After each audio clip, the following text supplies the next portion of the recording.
Hey guys, Mr. T here in your next video on scale diagrams. This is meant to help you out for exercise 8F. So what are scale diagrams about? In real life, often you want to represent something that's very large with a diagram that is very small, but you don't want to lose any of the information about the actual dimensions, okay? So just as a silly example, you could not draw a map of Australia that's the size of Australia. That's a waste of time, not useful to anyone. So what you would do would be to draw a scale diagram. And what does that do? It perfectly shows the shape of the object, and the dimensions of the diagram have all been reduced by the same scale factor from the actual size. So it's really a tiny version of the real thing, and you've decreased all of the measurements by the same factor. This means that the diagram and the real object are similar to each other. So what are you going to find in the questions or in real life?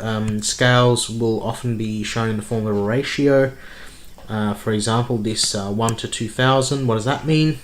The scaling factor is 2000. So that means any distance that you measured on the diagram is actually going to be 2000 times larger in real life. So let's say you had a diagram that said it had a scale of 1 to 2000. And you measured 1 centimeter line on the diagram, that would mean that it's 2000 centimeters in real life. The other thing you're going to find is these divider bars. And what do they mean? They're a different way of showing a scale. The divider bar involves measuring the sections of the bar. You'll find the bar on the actual diagram somewhere, usually in the corner.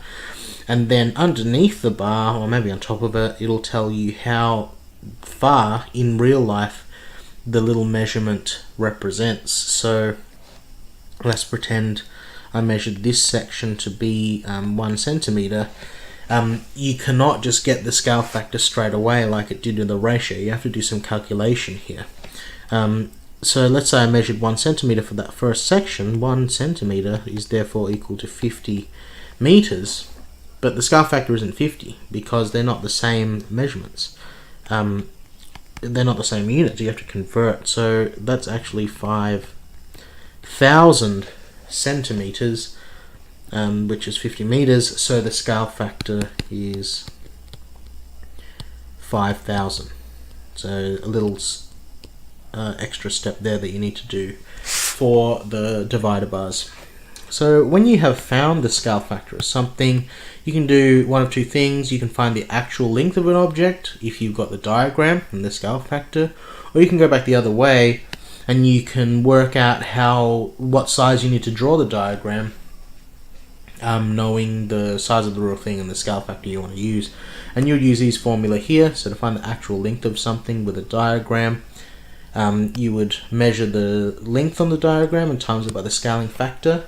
Or if you want to go back the other way and you wanted to work out what size of diagram you need to draw, you would have to know the actual length and divide that by the scaling factor you want to use for that diagram. So we have a question here as an example. It's going to be an example of using the second formula, because using the first is quite easy, and we can show you how the first formula works from just using this backwards.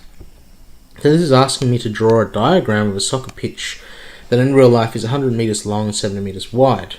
How long and wide would the diagram have to be if it was at a 1 to 2000 scale? So length of diagram is going to be the actual length, 100 meters, divided by the scaling factor of 2000. It's going to be 0.05, but that's meters because we haven't converted to centimeters. So meters is a bit meaningless when you're trying to draw something on a piece of paper, so it's often going to be helpful for you to convert that to centimeters. So 0.05 converted to centimeters is going to be 5 centimeters, so times by 100. So that's that. We know how long the diagram needs to be. We have that. We have the length of it.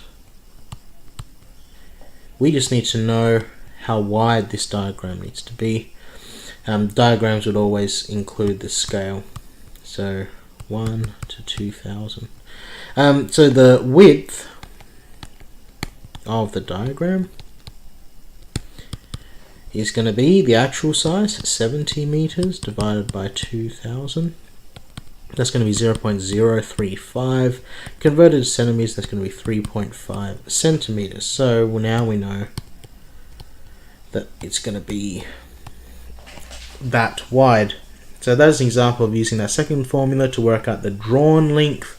And just to show you that the other formula works fine, which is the actual length is the drawn length times by the scaling factor. So we've determined that this diagram is drawn with 3.5 centimeter width and 5 centimeter length. What's the actual length going to be if it's a scaling factor of 2000? Well, 5, the drawn length, times by 2000 is going to be 10,000 centimeters. Converted to meters is 100 meters, which is what we expect. And 3.5 centimeters times by the 2000 scaling factor is going to be 7,000 centimeters, which is 70 meters like we expect. Alright, so both formulas work, going both ways. Just wanted to show you the second example. Hopefully that helps you for exercise 8F, and I'll see you in whatever the next video is.